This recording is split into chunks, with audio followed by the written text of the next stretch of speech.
आणि आत्ताच्या घडीची सगळ्यात मोठी बातमी ती म्हणजे राज्याचे मुख्यमंत्री देवेंद्र फडणवीस यांनी आज ठाकरे गटाचे नेते उद्धव ठाकरेंना थेट सत्तेसोबत येण्याची ऑफर दिली आहे। औचित्य होतं ठाकरे गटाचे नेते आणि विधान परिषदेचे विरोधी पक्षनेते अंबादास दानवे यांच्या निरोप समारंभाचं।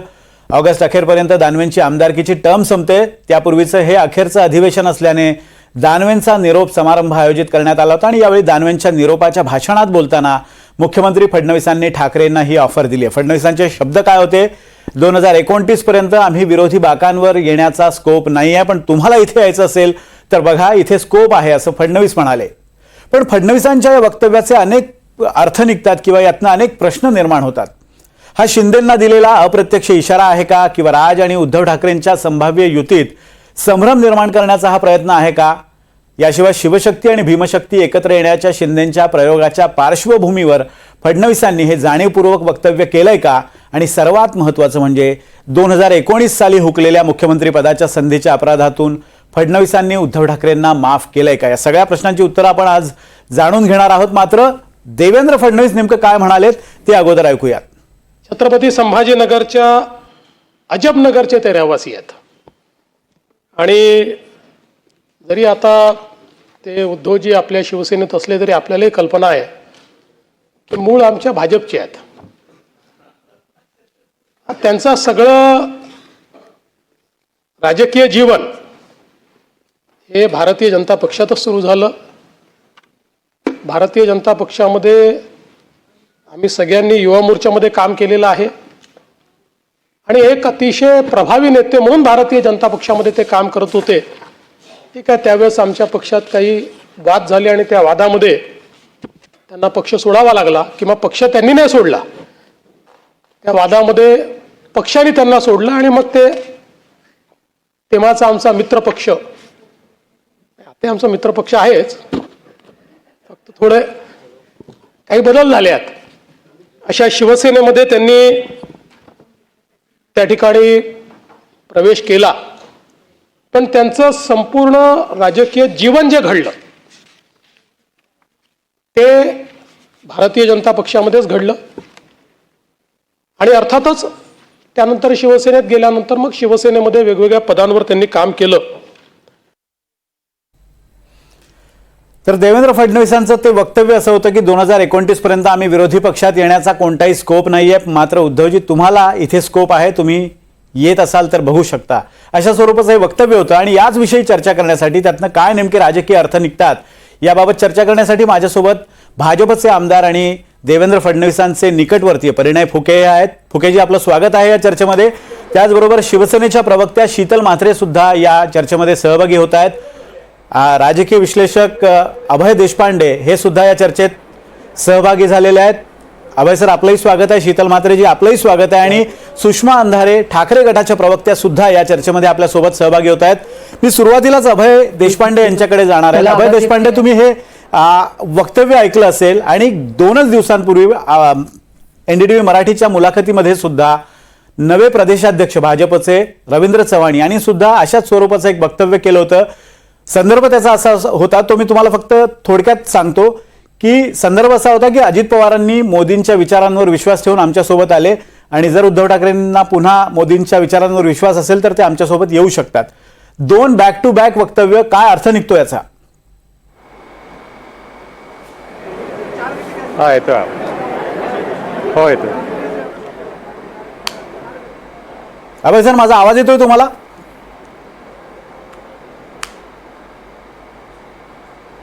कदाचित काही तांत्रिक कारणास्तव अभय देशपांडे यांच्यासोबत आपला संपर्क होत नाहीये, पण मी परिणय फुकेजींकडे जातोय। फुकेजी, 2 वक्तव्य भाजपकडनं झालेली आहेत, याचा अर्थ नेमका काय काढायचा?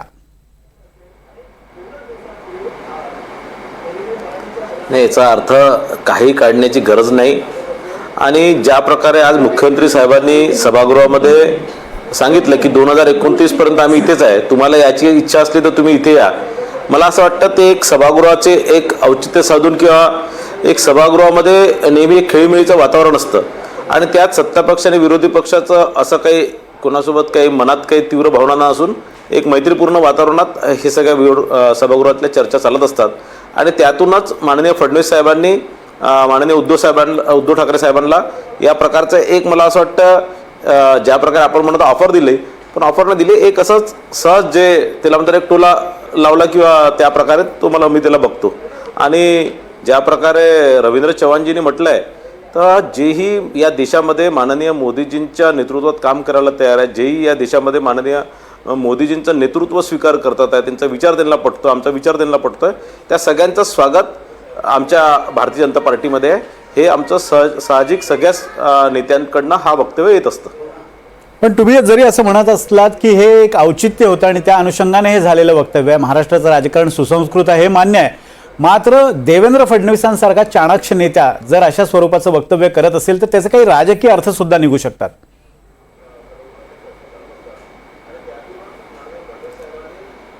नाही, निश्चितच ज्यावेळेस फडणवीस साहेब या प्रकारचं काही वक्तव्य करतात तर मला असं वाटतं की निश्चितच याच्या मागे काहीतरी विषय असणार, किंवा मला असं वाटतं की त्यांच्याही मनात, कारण ज्या प्रकारे उद्धव ठाकरे साहेबांनी 2019मध्ये माननीय फडणवीस साहेबांच्या पाठीत खंजर घोपून ते काँग्रेस आणि राष्ट्रवादी काँग्रेसमध्ये त्यावेळेस शरद पवार काँग्रेससोबत जाऊन हातमिळवणी केली आणि मुख्यमंत्री झाले. मला वाटत नाही की फडणवीस साहेब इतक्या लवकर तो जो मागचा त्यांच्या पाठीवर झालेला घाव विसरले असतील. पण फुकेजी, काही दिवसांपूर्वी स्वतः फडणवीस यांनी तुम्हाला माफ केलं अशा स्वरूपाचं एक वक्तव्य केलं होतं. 2019चा राग ते विसरले तसं त्यातनं प्रतीत होत होतं. तुम्हाला अजूनही वाटतं की फडणवीस अजूनही तो राग धरून आहेत?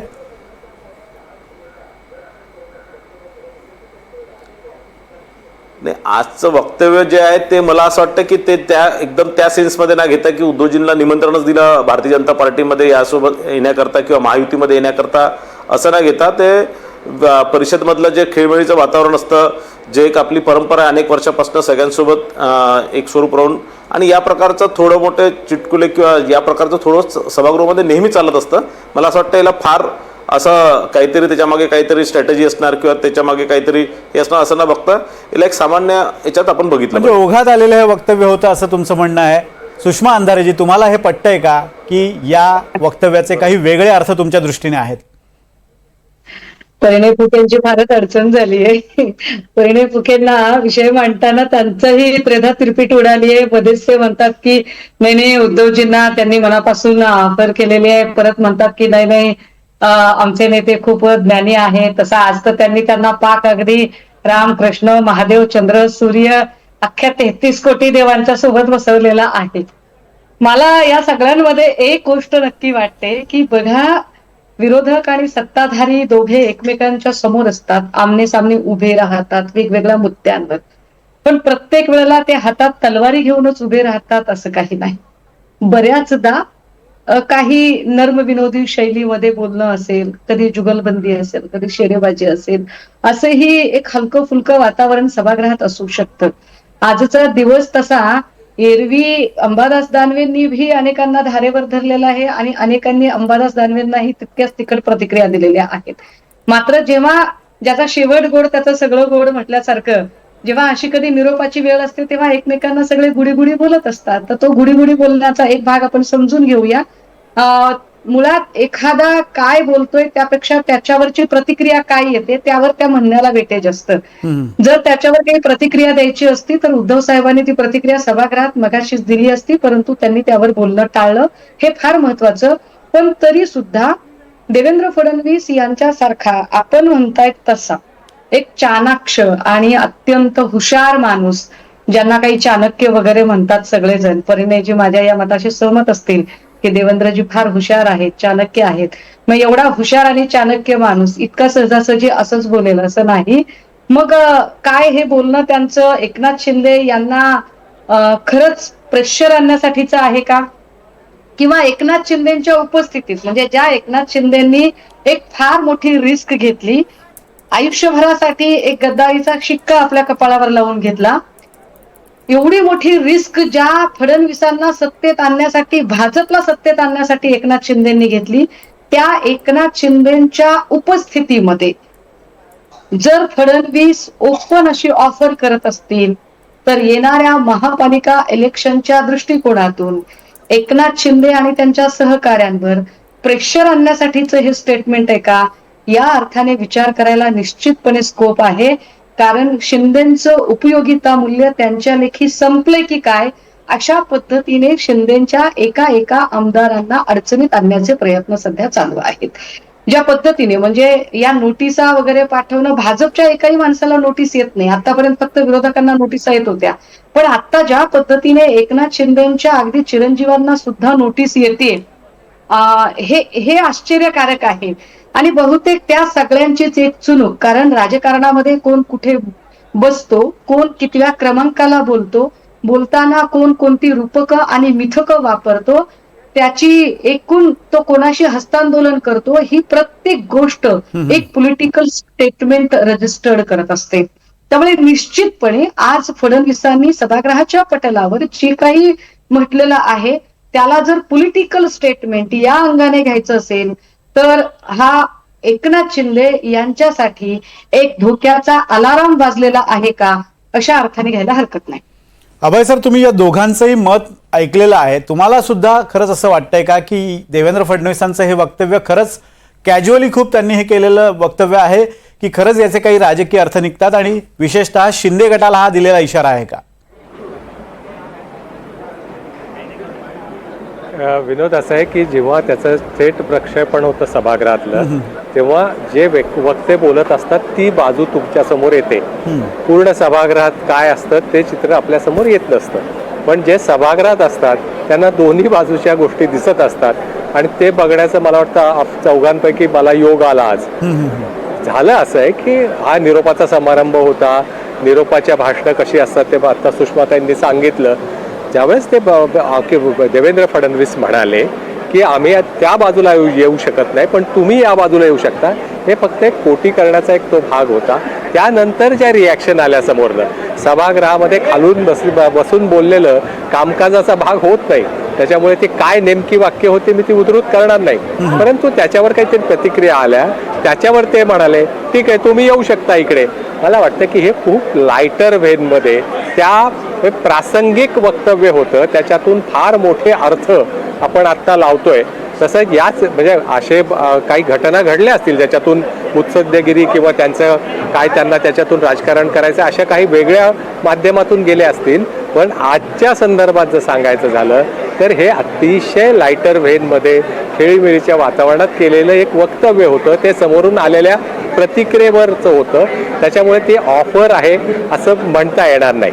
दुसरी अशी गोष्ट होती की या दानवे यांना निरोप देताना हे छोटेसे चिमटे काढण्याचे प्रकार सुरू होते. एकनाथ शिंदे बोलताना म्हणाले की काही लोक सोन्याचा चमचा घेऊन येतात, त्या म्हणजे दानवे तसे नाहीत, परिश्रमावर आलेत. किंवा उद्धव ठाकरे स्वतः म्हणाले की ते सोन्याचा चमचा घेऊन आले नसतील, परंतु ते पंचपक्वानाचं ताट धुडकावूनही गेले नाहीत. मला वाटतं की अशा एक चिमटे काढण्याचे किंवा असे जे प्रकार होता त्या सगळ्या या एकूण या चर्चेचा सूर बघितला तर ही काय फार पॉलिटिकली सिरियसली दिलेली ऑफर आहे असं म्हणता येणार नाही. राजकारणात काहीही होऊ शकतं, याचा अर्थ ते काहीही व्हायला जी एक पार्श्वभूमी लागते ती पार्श्वभूमी आत्ता तरी निश्चितपणे दिसत नाही आहे.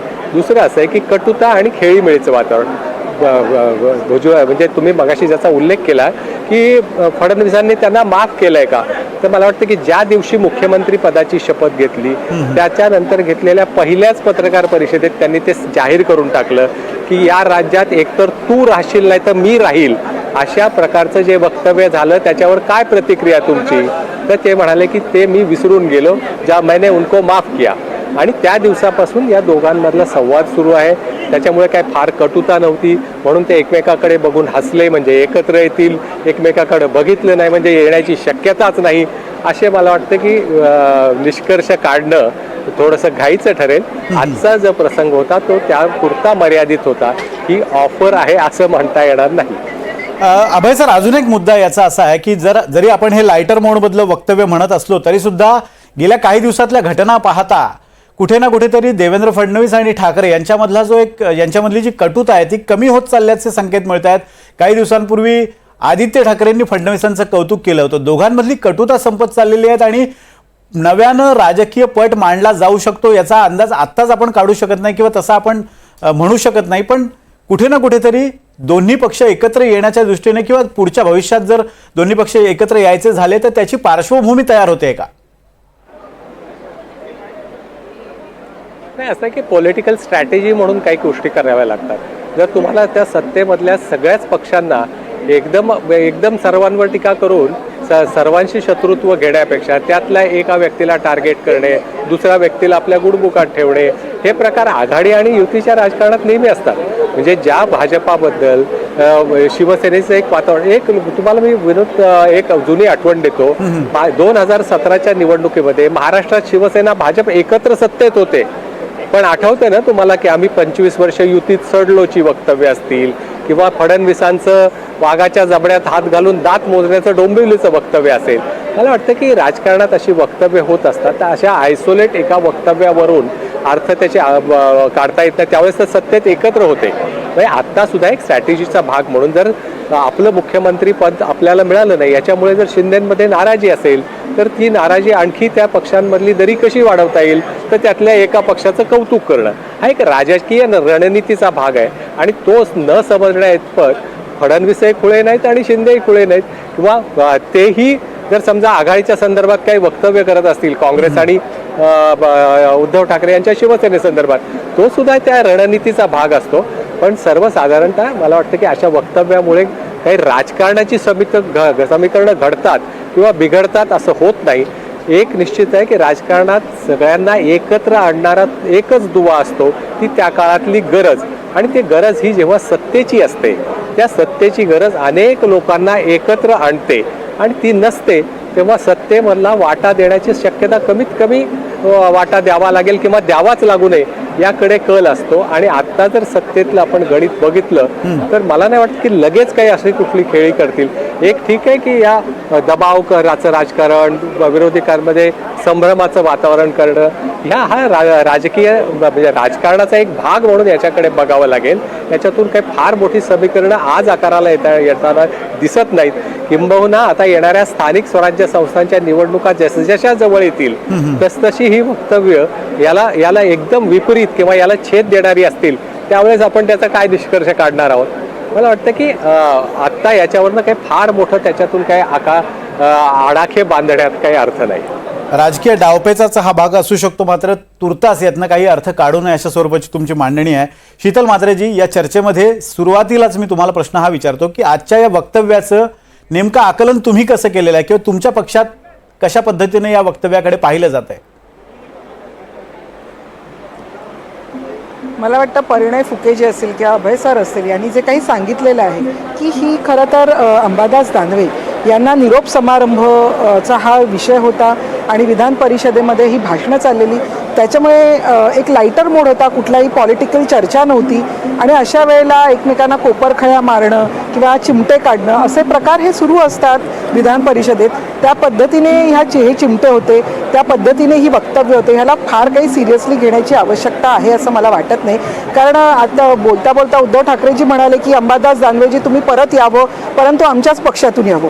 त्यावर अंबादास दानवेने स्वतःच्या भाषणात सांगितलं मी नक्की फडणवीसांसारखा परत येईन, पण कुठल्या पक्षातून येईन हे मी सांगू शकत नाही. तर मला वाटतं याचा तुम्ही काय अर्थ काढणार. तर त्याच्यामुळे एक खेळीमेळीचं वातावरण असतं, थोड्याशा कोपरखळ्या असतात.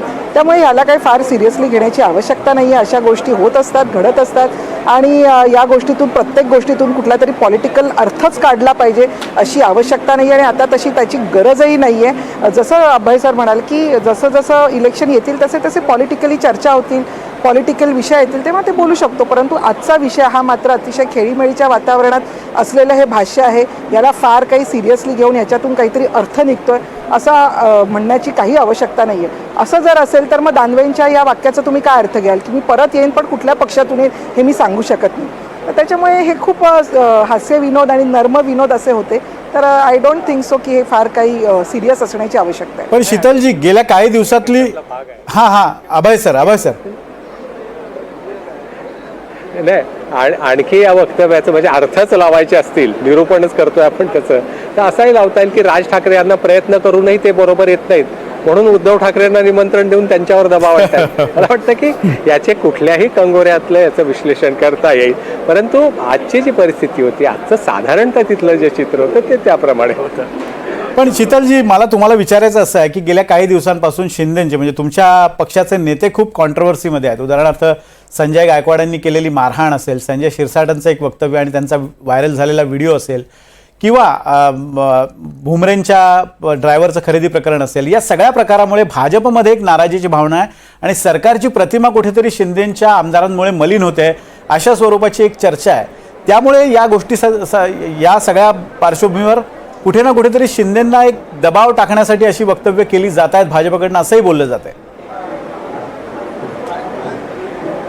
नाही, अजिबात आम्हाला असं वाटत नाही, कारण आमची जी युती आहे ही अतिशय स्ट्रॉंग अशी युती आहे आणि आम्ही युती म्हणून लोकसभा लढलो, आम्ही युती म्हणून विधानसभा लढलो आणि आम्हाला अगदी क्लिअर मॅन्डेट मिळालं याच्यावर.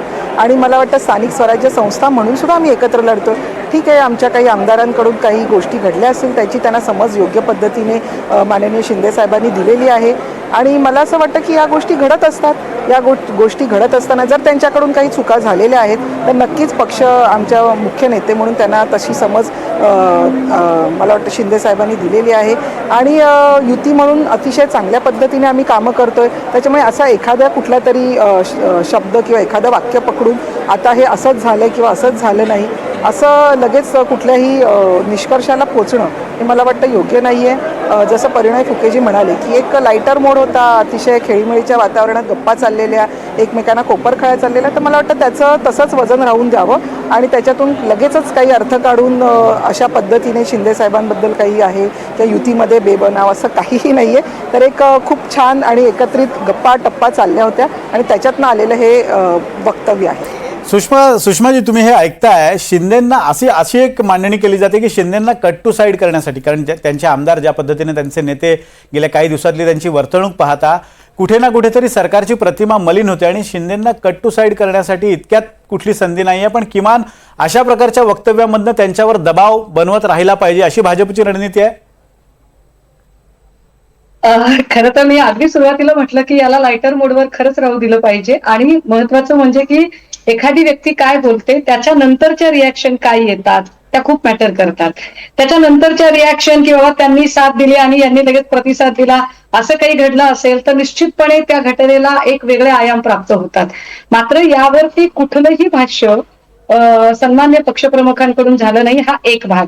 मात्र एक गोष्ट नक्की अधोरेखित केली पाहिजे, जसं अभय सर म्हणाले की लायटर मोडवर होतं परंतु आता ते येणारच नाहीत एकत्र असंही काही समजायचं कारण नाही, किंवा ते आता लगेचच एकत्र येतील असंही काही समजायचं कारण नाही.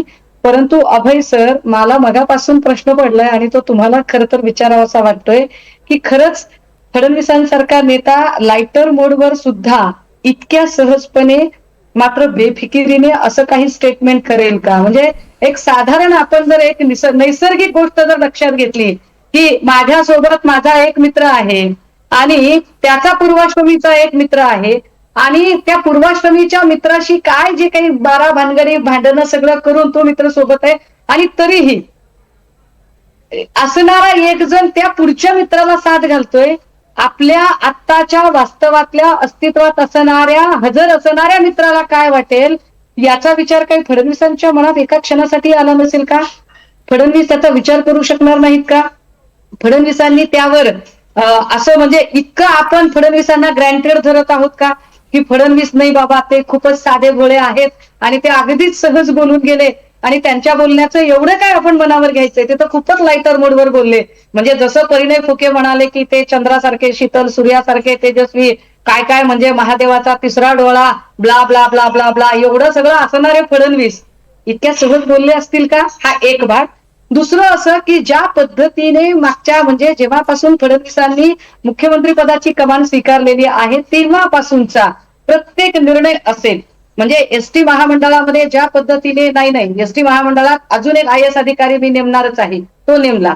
अगदी माणिकराव कोकाटेंनी आणि सगळ्यांनी स्पष्टपणे नाराजी व्यक्त केली, परंतु मंत्र्यांचे PS हे मीच ठरवून देणार हे म्हणणं असेल, किंवा भरत गोगावले यांचा पालकमंत्री पदाचा तिढा अजूनही न सोडवणे असेल, किंवा खाजगीत शिंदेच्या लोकांनी हो आमचे फोन टॅप केले जात आहेत असं आम्हाला वाटतंय असं म्हणणं असेल, किंवा डिझास्टर मॅनेजमेंटची जी कमिटी झाली त्या कमिटीमध्ये शिंदेचं नावच नव्हतं, शिंदेचं नाव नंतर फार चर्चा झाल्यानंतर घेतलं गेलं, किंवा अगदी अलीकडच्या काळात जसं आता शीतल म्हात्रेजी म्हणाल्या की ठीक आहे संजय गायकवाड, संजय शिरसाट या किंवा भुमरे यांच्या काही चुका असतील त्यांना आम्ही खाजगीत समज दिलेली आहे.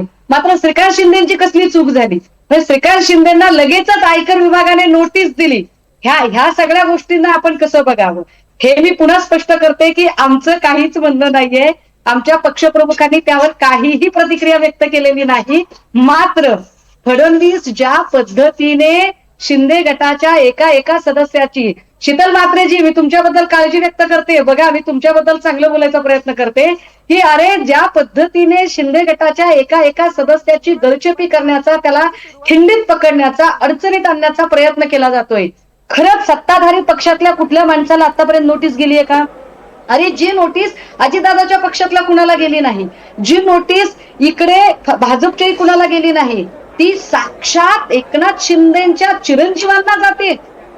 म्हणजे बघा बाबा, त्रिनेत्रधारी वगैरे असं परिणय फुके म्हणत होते. परिणय फुकेंकडून घ्या उत्तर हवं तर. ते बोलतायत परिणय फुकेजी, हा जो मुद्दा आहे की सत्ताधारी पक्षातल्या आमदारांनाच नोटिसा दिल्या जात आहेत, कुठे ना कुठेतरी भाजप आणि शिंदेमध्ये आलबेल नसल्याचे हे संकेत आहे. बघा असं आहे की सुषमाताईला माहीत नसणार की 288 जागेंवर जे विधानसभा लढले, म्हणजे जिंकून आले, जे हारले आणि जे सगळे उमेदवार होते त्या लोकांनी जे फॉर्म भरला, जे ॲफिडेव्हिट दिलं होतं निवडणूक लढण्याच्या आधी जे फॉर्म भरला होता, त्या फॉर्मच्या आधारावर प्रत्येक उमेदवाराला नोटीस दिलेलं आहे, प्रत्येक उमेदवाराला. आणि हे नुसतं श्रीकांत शिंदेला आलं किंवा संजय सिरसाटला आलं असं नाही, हे सगळ्यांनाच नोटिसेस आलेले आहेत.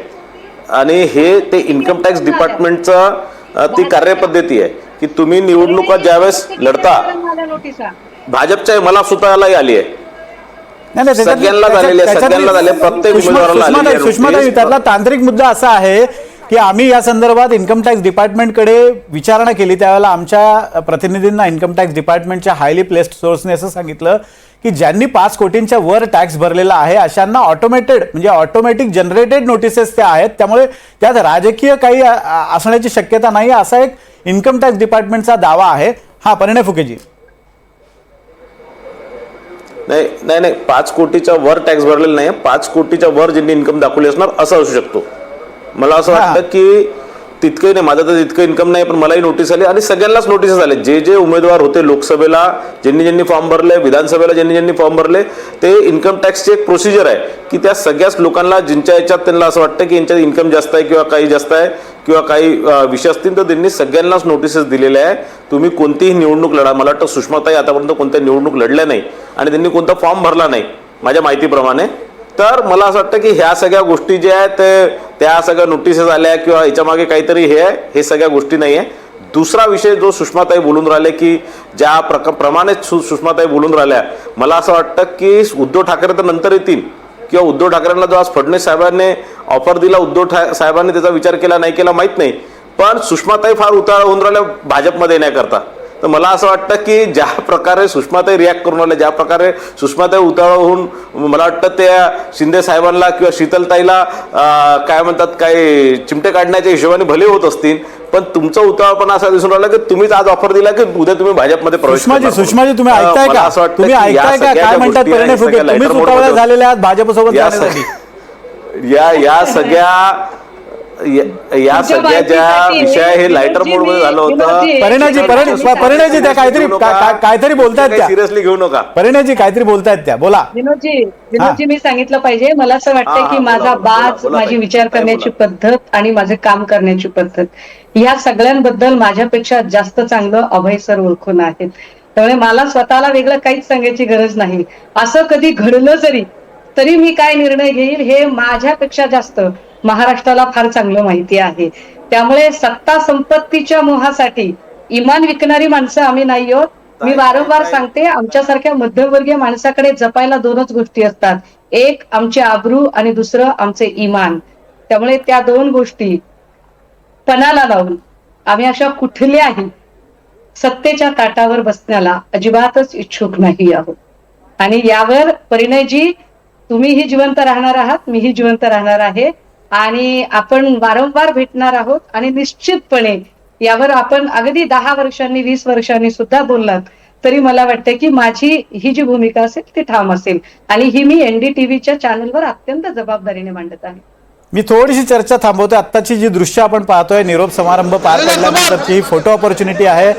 अंबादास अंबादास दानवे यांना आज निरोप समारंभ त्यांचा पार पडला आणि या निरोपाच्या भाषणानंतरची ही दृश्य आहेत, ज्यामध्ये मुख्यमंत्री, उपमुख्यमंत्री, विधानसभेचे अध्यक्ष, विधान परिषदेचे सभापती आणि उपमुख्यमंत्र्यांसह स्वतः अंबादास दानवे हे सुद्धा आहेत आणि सर्व आमदार, मंत्री या सगळ्यांनी अंबादास दानवे यांना निरोप दिलेला आहे आणि त्यावेळची ही दृश्य आहेत.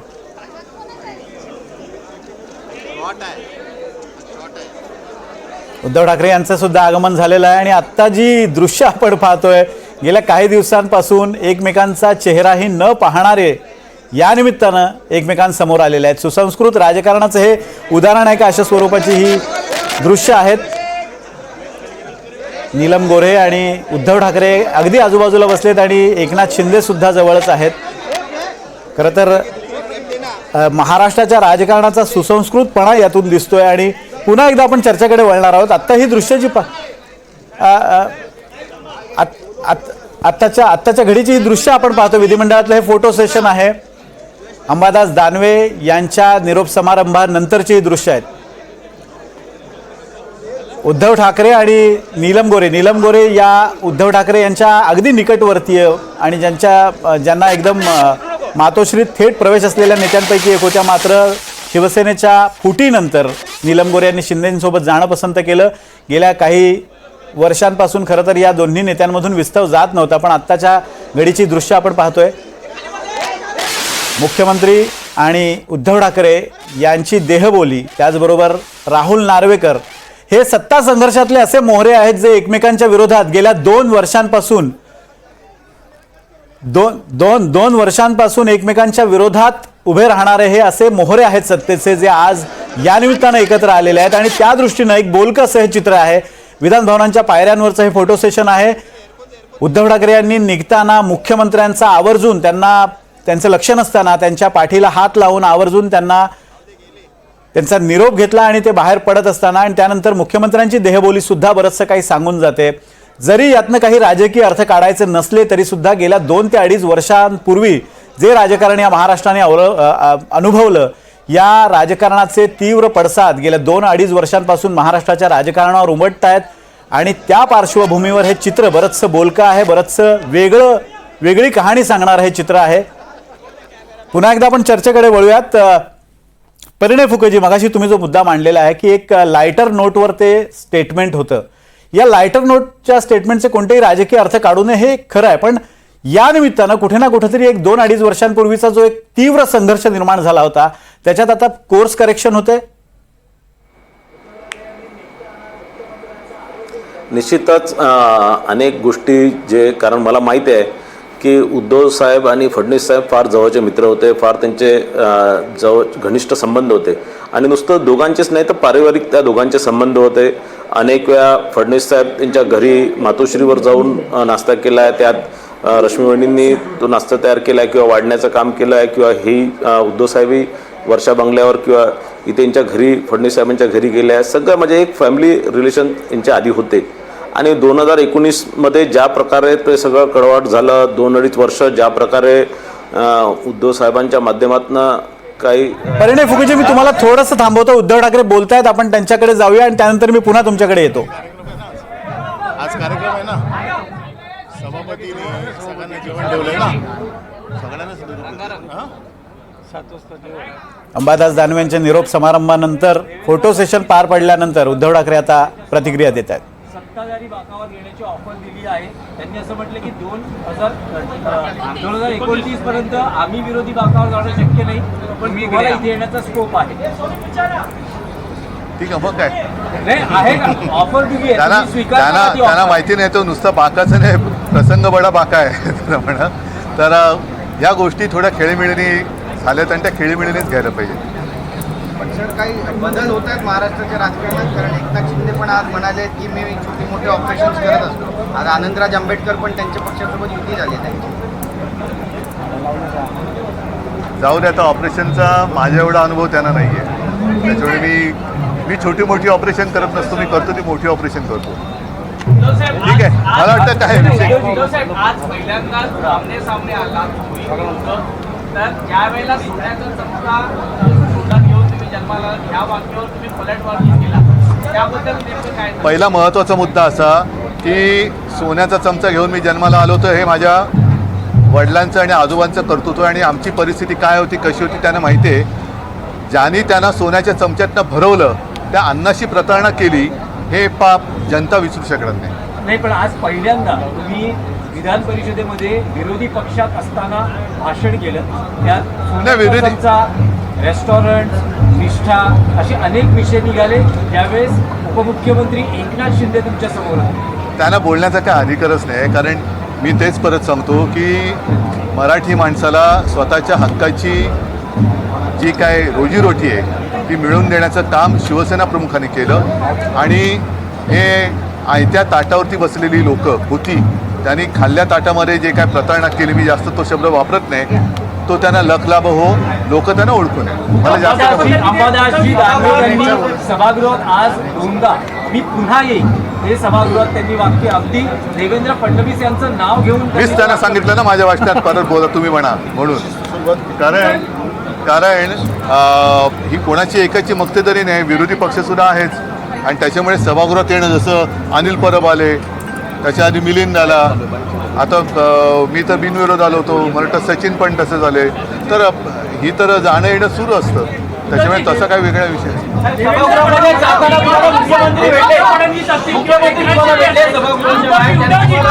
मला असं वाटतं याच्यापेक्षा सगळ्यात महत्त्वाचा विषय आज जी मी बातमी वाचली की नाशिकमध्ये आपल्या म्हणजे भाजपमध्ये यायला कोणताही अडथळा असू नये म्हणून ज्यांच्यावरती 15-20 दिवसापूर्वी आरोप केले गेले होते आणि आरोप केले म्हणून आम्ही काढलं, त्यांच्यावरचे आरोप मागे घेऊन त्यांना पक्षात प्रवेश दिला जातो आहे भाजपच्या.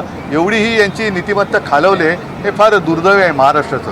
म्हणजे आता यांची राजकारणाची पातळी किती खालवले आणि कोणावरती काही आरोप करायचे, आयुष्यातनं उठवायचं, पूर्ण बदनाम करून टाकायचं. त्यांच्या पक्षात जातोय म्हटल्यानंतर आरोप मागे घ्यायचे आणि जणू काही गंगेत नाहून त्यांना घेतलं पक्षात, अशा पद्धतीने हे राजकारण चालले, फार वाईट आहे.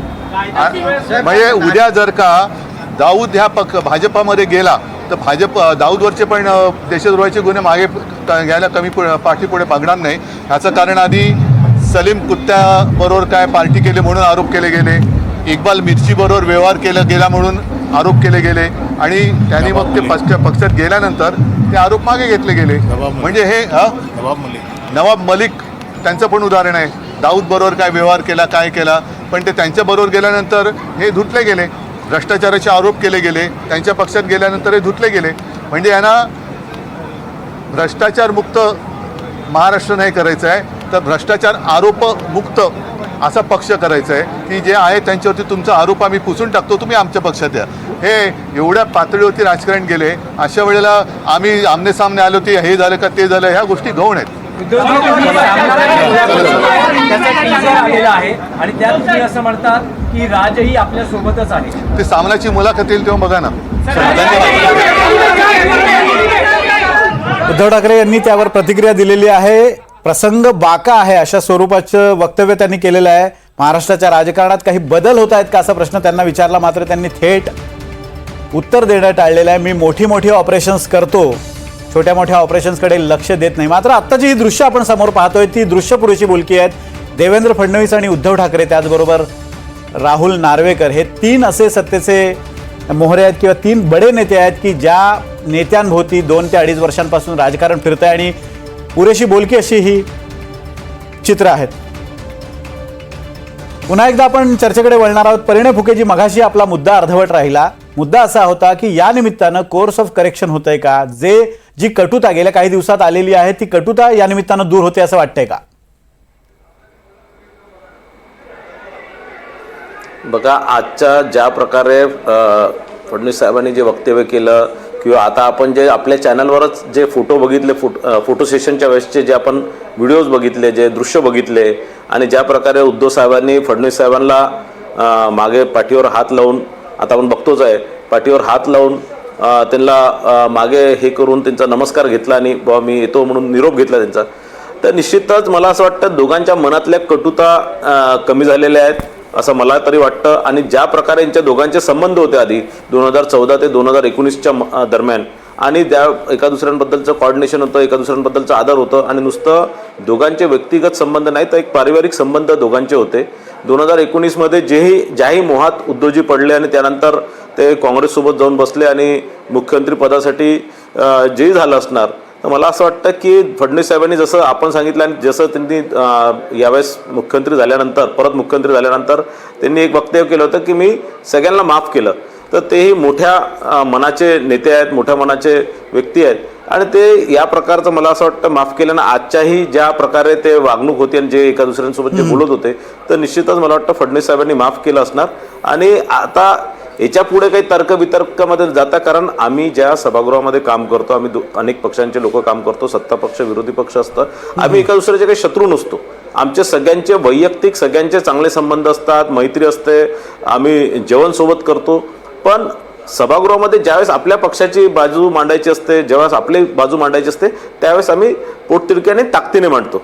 याचा अर्थ हे नाही की आमच्यात काहीतरी म्हणजे जसं सुषमा त्यांनी सांगितलं की आम्ही काही तलवारच घेऊन लढतो, असं काही विषय नाही आहे. आम्ही हा आपसात एक सभागृहामध्ये आपले विषय मांडणं, आपला विचार मांडणं आणि आपल्या पक्षाची भूमिका मांडणं हे काम आम्ही करत असतो.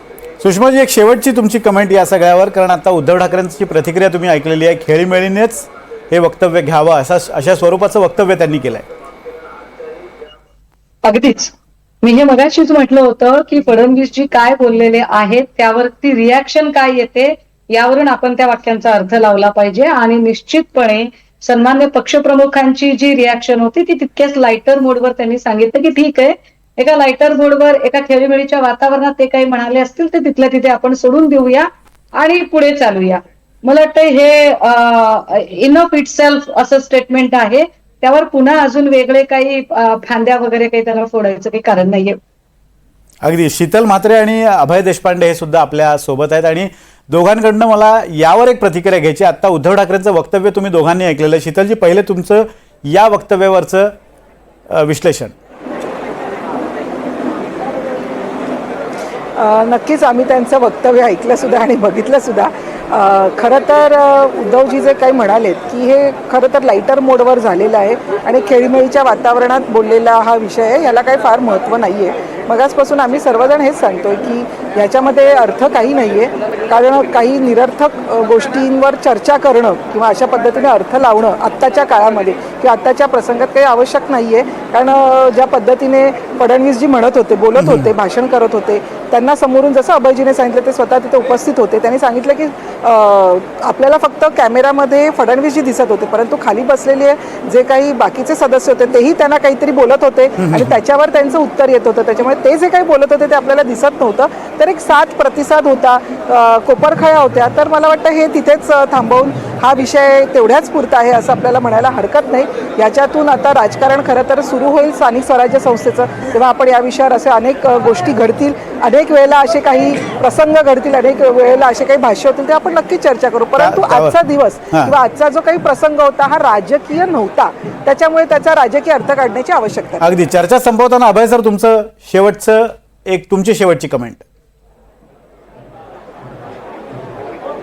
विधान असं आहे की राजकारणात काहीही होऊ शकतं, कधी कुठल्याही समीकरणं घडतात बिघडतात हे आपण बघितलं. आणि विशेषतः 2019 नंतर सुषमाताईंनी मगाशी उल्लेख केला, सुषमाताईंना मी अनेक वर्ष त्या सामाजिक कार्यकर्त्या म्हणून त्यांना ओळखतो, त्याच्यामुळे त्यांच्या काय भूमिका असेल काहीही घडलं तरी याच्याबद्दल सांगू शकतो. पण 2019 पासून राजकीय पक्षाची पुढची वाटचाल काय असेल हे जरा सांगणं थोडं जिकिरीचं झालंय. पण अर्थातच आजचा जो प्रसंग होता तो त्याचे संकेत देणारा नव्हता.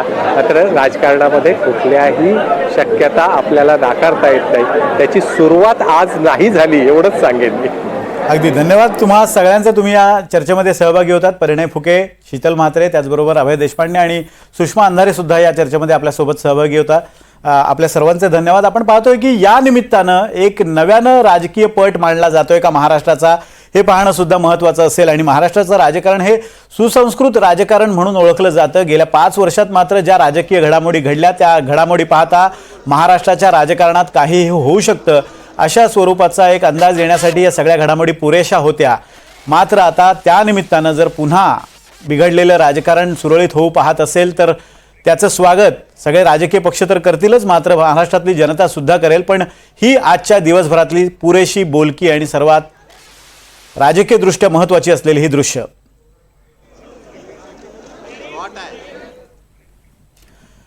या बातमीच्या बुलेटिनमध्ये एक छोटासा ब्रेक, लगेच परत येतो. बघत रहा NDTV मराठी.